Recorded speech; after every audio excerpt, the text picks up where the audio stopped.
Transmite desde el corazón del Abya Yala.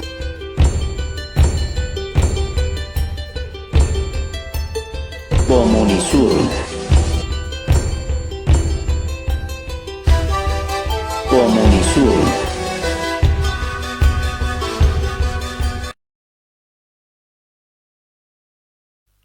Bien, estamos de retorno, esto es Comunisur a través de INTV, la señal que integra a Bolivia, también nos puede oír a través de la 90.4 Radio TV La Voz. Como ustedes podrán apreciar, estoy acompañado ya con compañero, buen amigo, Gabriel Villalba. Él es abogado y también analista político aquí en el Estado Plurinacional. Le vamos a dar la bienvenida. Gabriel, bienvenido a esta tu casa, Comunisur, bienvenido a la Patria Grande. Muchísimas gracias, Percy. Como siempre, un gusto, un placer compartir contigo y a través tuyo con toda la gente que escucha, ve este prestigioso programa. Ahora en INTV también, una felicitación, excelente trabajo que vienes desarrollando, querido Percy, y una vez más, muchísimas gracias por la invitación. No, gracias a ti por siempre estar ahí cuando necesitamos hablar de temas tan importantes. Empezaremos, Gabriel, con lo que ha pasado hace unos días, nada más, estos grupos de choque de derecha que han golpeado asambleístas y la más perjudicada ha sido Muriel Cruz, allá en las afueras de la gobernación de Santa Cruz. ¿Cuál es la lectura que tiene Gabriel Villalba sobre este tipo de sucesos por los cuales estamos pasando, ¿no? Sin lugar a duda, toda la solidaridad con Muriel Cruz, una gran compañera. He tenido hace muchos años el gusto de compartir personalmente con ella. Una mujer de armas tomar, una mujer valiente que ha tenido que pues soportar lamentablemente, recientemente nomás, la arremetida de esa reorganización de los grupos abiertamente totalitarios, abiertamente fascistoides, que se instauraron de la mano de esas denominadas, de esos denominados comités cívicos, de esos denominados Unión Juvenil Cruceñista, de esas denominadas plataformas que intentan permear y que hacen ejercicio político lamentablemente en Santa Cruz de la Sierra con bastante incidencia. Las personas que agredieron a Muriel Cruz, le robaron su celular, la patearon en el piso y demás, pertenecen a los denominados colectivos ciudadanos, pertenecen a la denominada Unión Juvenil Cruceñista, pertenecen al Comité Cívico de Santa Cruz. Lamentablemente en Bolivia creíamos que con la ley 045 contra el racismo y toda forma de discriminación se habían terminado esta clase de acontecimientos, esta clase de sucesos. Por otro lado, vemos que también con la ley 348, la ley 243, que garantiza a las mujeres una vida libre de violencia, o por ejemplo la ley 243, que también protege a las mujeres en el ejercicio político, creíamos que existían las condiciones a nivel nacional para que las mujeres ejerzan su derecho político con total libertad, con total normalidad. Lamentablemente vemos que no acontece eso en nuestro país, que cada vez más existen esta clase de grupos que violentan, vulneran la normativa local, constitucional, incluso los derechos y convenios internacionales, pero sobre todo no tienen un ápice de democratizar sus acciones, se envalentonan con esta suerte de acontecimientos y más aún con lo que aconteció con el señor Rómulo Calvo, ¿no? Ellos abiertamente dicen, vives acá en Santa Cruz, tienes que seguir nuestras leyes, como si Santa Cruz fuera el antiguo oeste, querido Percy, como si Santa Cruz tuviera leyes contrarias o contradictorias al Estado Plurinacional de Bolivia y como si se manejara pues una suerte de feudo dentro de nuestro Estado Plurinacional de Bolivia. Lamentablemente, aún así, está instaurada, lamentablemente, en diversos círculos de poder en Santa Cruz de la Sierra, esa mentalidad clasista, esa mentalidad colonialista, esa mentalidad discriminadora que se refleja en esta clase de sucesos. Y sobre todo, pensando que es su feudo, ellos actúan de esta manera tan lamentable, ¿no? Le hace daño a la democracia en Bolivia, es una muy mala imagen al extranjero. Y esta llamada recomposición a la que tú te refieres en esta parte del oriente boliviano, que se muestra con total violencia y con un cinismo único, después de que Rómulo Calvo sea sentenciado por insultar a nuestra huipala, No es lo único que viene sucediendo. El expresidente Evo Morales también acusa que hay un complot contra su persona, incluso ha denunciado que hay un intento de asesinato. ¿Tienes información sobre esto, Gabriel? Hay que ser claros y contundentes, ¿no? Creíamos que a partir del 2005, 2006, el nuevo proceso constituyente 2009, las condiciones estructurales de Bolivia habían cambiado y probablemente cambiaron en muchísimos aspectos, pero lamentablemente existe nomás una vieja disputa, y esto lo hablábamos en algún otro programa, querido Percy, recordarás tú, recordará la audiencia, la gente que nos está viendo. Tenemos una vieja Bolivia con viejos valores republicanos que confronta a ese Estado plurinacional, que confronta los nuevos valores del Estado plurinacional de Bolivia y lamentablemente en permanente tensión. Esa tensión llegó a su punto más álgido, se podría decir, el 2019, seguida de retrotrayéndonos en el tiempo el 2016, el 2011, el 2006, el intento de golpe cívico prefectural, por ejemplo, que se lo tuvo que pues sofocar a través de una medida contundente y una decisión política clara del exmandatario Evo Morales. Por otro lado, esa suerte de esa vieja Bolivia republicana con la nueva Bolivia y los nuevos valores plurinacionales aún no encuentra su consenso, y eso es lo que estamos viviendo. Lamentablemente también tenemos una suerte de ataque al liderazgo de Evo Morales. ¿Por qué? ¿Por qué se lo ataca Evo Morales en una misma tónica? Si tú, y revisamos, les invito a toda la gente que nos está viendo y escuchando, revisan el discurso que tiene, por ejemplo, Rolando Cuellar, el discurso que tienen algunos denominados se llaman renovadores y demás, se hacen llamar de esa forma, tienen otra suerte de caracterización y demás, pero revisamos sus discursos, es el mismo discurso con el que se le atacaba a Evo Morales el 2005, el 2006, el 2009. Es el mismo discurso que maneja actualmente Rolando Cuellar y otros personajes de la política, tanto interna del movimiento al socialismo como externa al MAS, y se lo ataca de la misma forma. ¿Pero por qué se ataca a Evo Morales? Porque atacar a Evo Morales es atacar a toda la personificación de ese sujeto histórico y político que ha realizado las grandes transformaciones en nuestro país. Hablo que Evo Morales no es solamente él como persona. Evo Morales personifica pues la plurinacionalidad del Estado plurinacional de Bolivia, valga la redundancia, personifica esas luchas de los movimientos subalternos que han transformado la realidad política, social, financiera, cultural de nuestro país.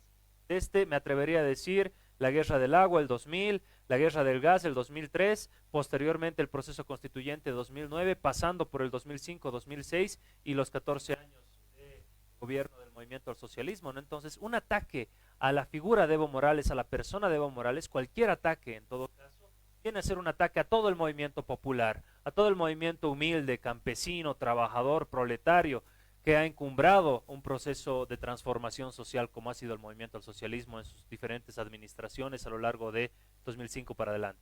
Hay un intento persistente de la derecha, no solo boliviana, sino de la derecha continental, de tirarse procesos democráticos abajo, como el del Estado plurinacional de Bolivia en su construcción de un nuevo modelo económico, político y social.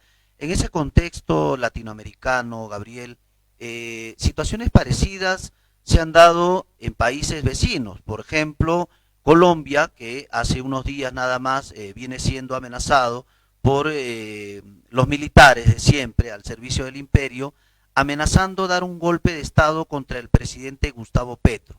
Por otro lado, también en Ecuador, la persecución política que ya se está haciendo común contra algunos luchadores sociales y la presentación de este nuevo binomio social. Esta parte del continente, una vez tumben las reformas, piensan si el gobierno está aislado, la lectura de Gabriel Villalba destruirlo en la comisión de acusaciones para hacer exactamente lo mismo que... Hace algún tiempo ya se había articulado una suerte de contestación desde el sur global hacia aquella denominada geopolítica de dominación imperial. Para la geopolítica de dominación imperial, denominada también geopolítica de espectro completo, para Estados Unidos... Se hizo en el Perú. Es el patio principal de operaciones. ¿Por qué? Dentro de esta geopolítica de dominación imperial, desde la doctrina Monroe y mucho antes, seguido por diferentes presidentes, lo estudian varios teóricos desde propio Estados Unidos, como por ejemplo Brzezinski, Chomsky y muchos otros, nos hablan de que Estados Unidos tiene en su política interna el control de lo que ellos denominan la Gran Isla Americana, el control de Norteamérica, Centroamérica y Sudamérica para ellos. ¿Por qué?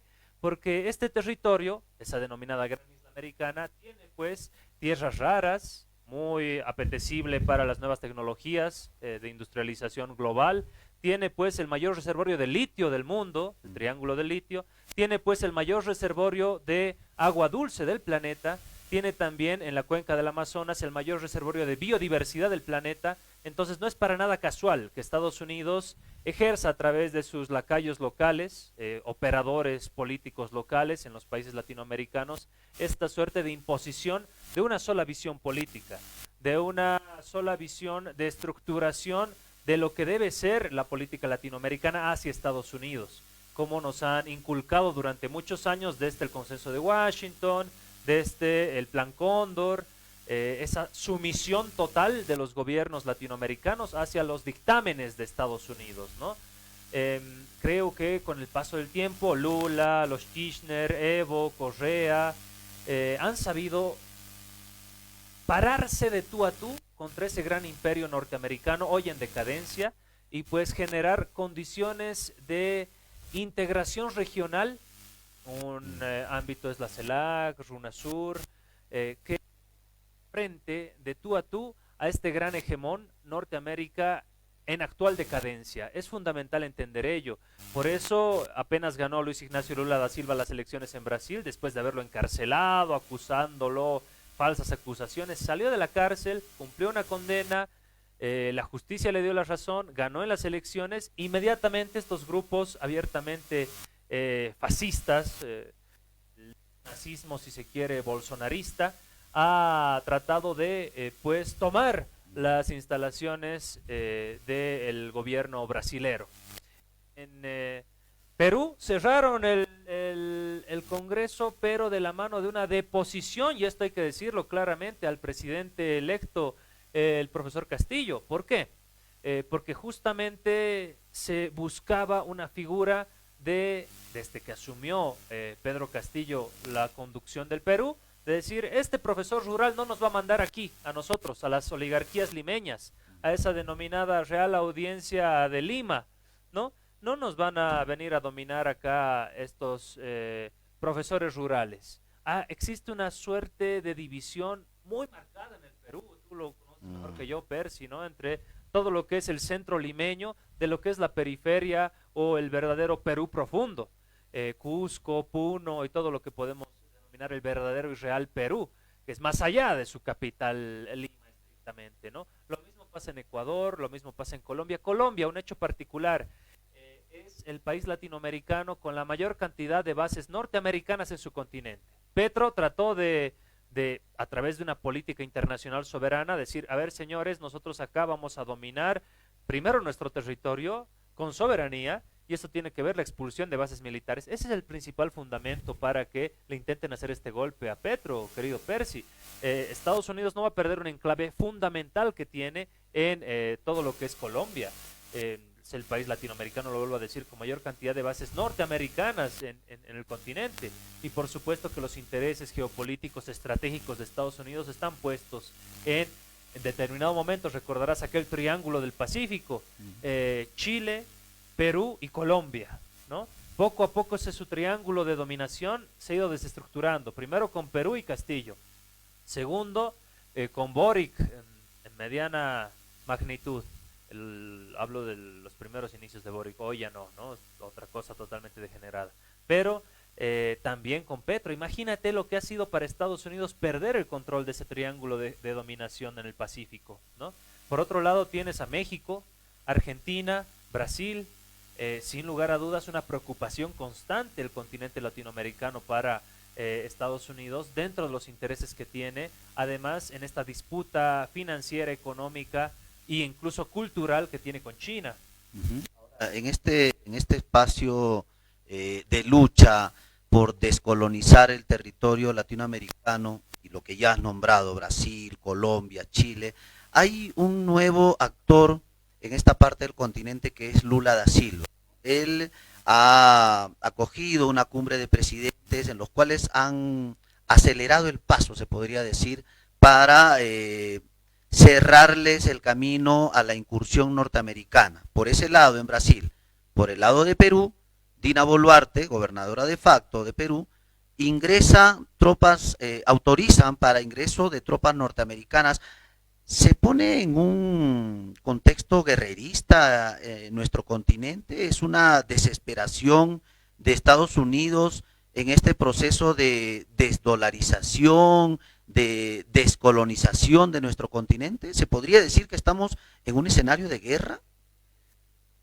Latinoamérica siempre ha constituido un escenario de disputa de diferentes potencias hegemónicas. En su momento, recordemos por qué fue el Plan Cóndor, y el rol y la filosofía fundamental que tuvo el Plan Cóndor en nuestro continente, que no ingresen los rojos, ¿no? Que no ingresen los comunistas a Sudamérica, a Latinoamérica.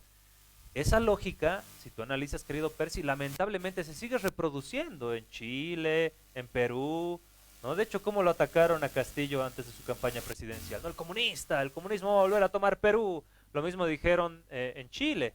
Entonces, estamos viviendo una situación que lamentablemente esa imposición de los aparatos ideológicos, de los aparatos pues de propaganda, que se han instaurado muy bien desde la Guerra Fría, desde Estados Unidos, no han podido ser desestructurados, pero también la emergencia permanente de un gigante asiático, el dragón dormido, ahora el dragón más vivo que nunca, China, que se mantiene en una condición y le cambia el juego totalmente a Latinoamérica, porque le cambia el juego a Estados Unidos. Para Estados Unidos, esta potencia hegemónica, este hegemón en decadencia, Estados Unidos, era un patrón, y los países latinoamericanos eran sus lacayos, sus hijos menores. Y desde ese paternalismo internacional siempre se concibió Latinoamérica con relación a Estados Unidos. Por otro lado, China les ha cambiado el juego, te decía Percy, porque les dice: acá nosotros no buscamos patrones, buscamos socios. Y los chinos vienen a Latinoamérica a hacer negocios, al igual que en África, al igual que en cualquier parte del mundo, ¿no? No se posicionan con una suerte de imponerles la subordinación a los países latinoamericanos, más al contrario, ponen los negocios sobre la mesa y pues se generan las condiciones financieras, económicas y de desarrollo político, social, cultural, para afianzar relaciones con China. Por otro lado tienes a Rusia, la Gran Federación Rusa, que es el único país en el mundo que le juega y hace frente en el ámbito militar, estrictamente militar, a Estados Unidos. Pero también tenemos que analizar la emergencia de los BRICS. Los BRICS ya están empezando a generar una suerte de negociación financiera y económica en el ámbito de sus propias divisas, en el ámbito de la circulación de dinero a partir de sus bancos centrales, sin tener que intermediar por la divisa dólar.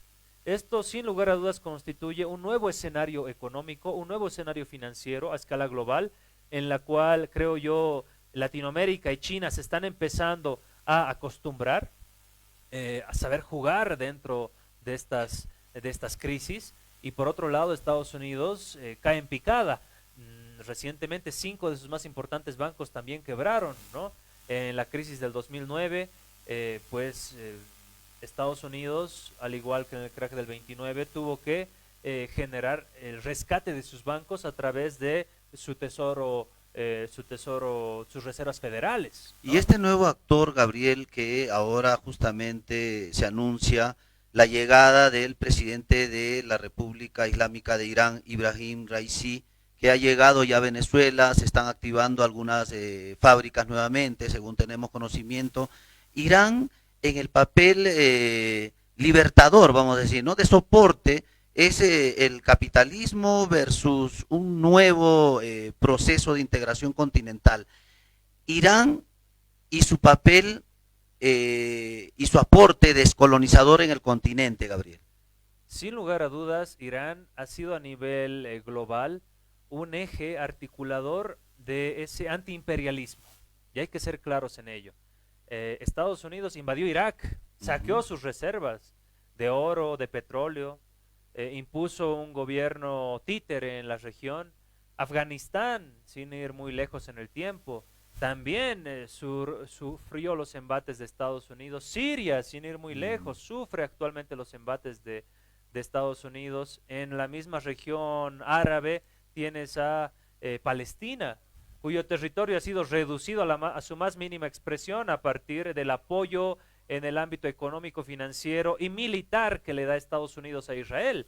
Entonces, tenemos un actor fundamental que es Irán a escala de la geopolítica global en este nuevo escenario geopolítico de reconfiguración, si se quiere, del nuevo sistema mundo, que está empezando a incursionar ya no solamente en los países árabes, ya no solamente en los países asiáticos, sino que desde hace mucho tiempo ya viene apoyando y prestando apoyo tecnológico, financiero, económico a Cuba, a Venezuela, a Bolivia, a Ecuador en determinado momento.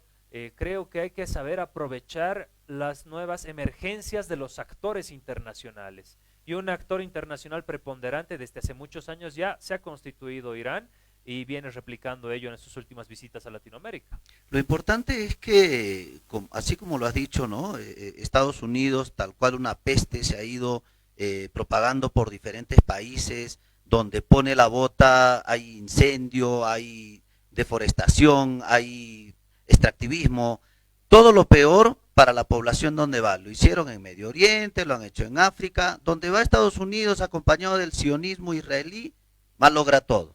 En este contexto le han salido al frente Irán, China y Rusia y Estados Unidos, ¿no? Estados Unidos parece que sintiera una cierta amenaza y sintiera algo de miedo, por eso acelera su ingreso de tropas norteamericanas por Perú. ¿Lo ves así tú?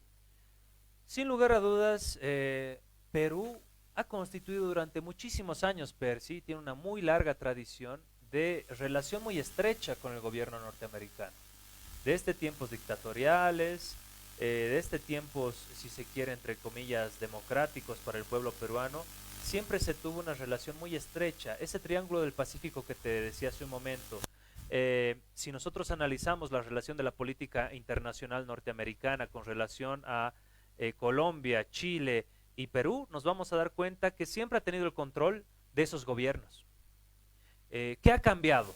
A partir de la elección de Donald Trump dice, a ver, desde la política internacional republicana versus a la política internacional de los demócratas, ¿cuál es la principal diferencia, querido Percy? Y esto lo tiene que saber también la gente que nos está viendo y escuchando.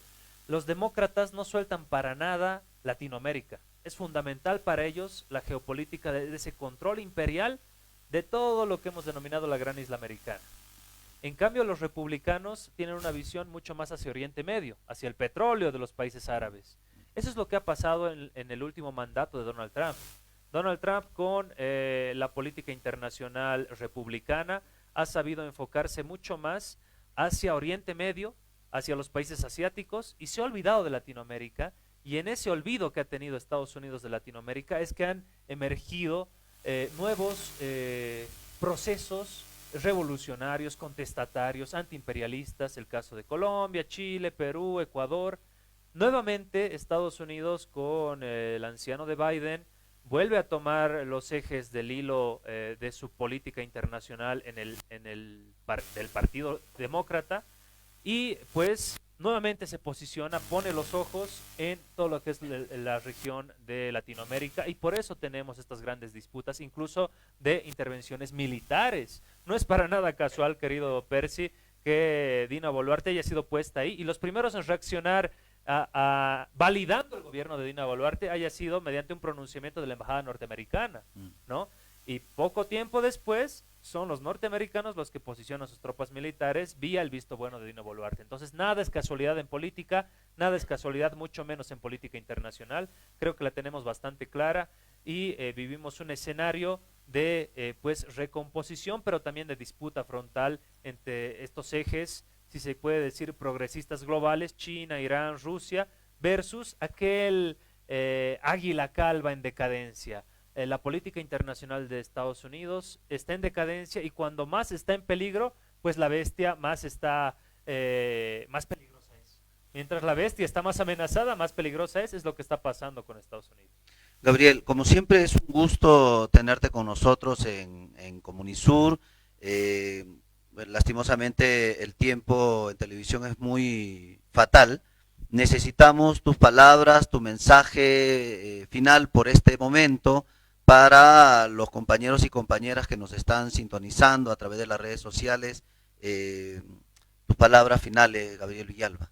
No, muchísimas gracias, Percy. En primer lugar, la felicitación a ti, a todo tu equipo acá en el estudio, por esta gran participación pues, que realizan todos los días y por sobre todo esta invitación que generan para repensar nuestro continente en clave descolonizadora, en clave de decolonialidad, en clave de pensarnos todos como un gran sur global que tiene que responder y que puede estar por encima de aquellas viejas retóricas impuestas por Estados Unidos y por las potencias hegemónicas. Hace algunos años nos decían que el mundo solamente se dividía en dos ejes. Hoy vemos que el mundo se divide en un multipolarismo, no solamente militar, cultural, sino también financiero y económico.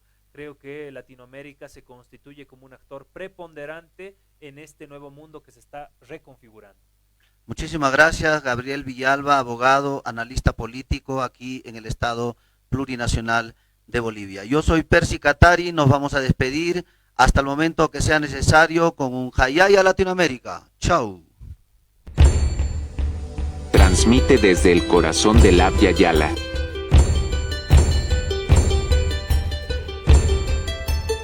Comunisur. Comunisur.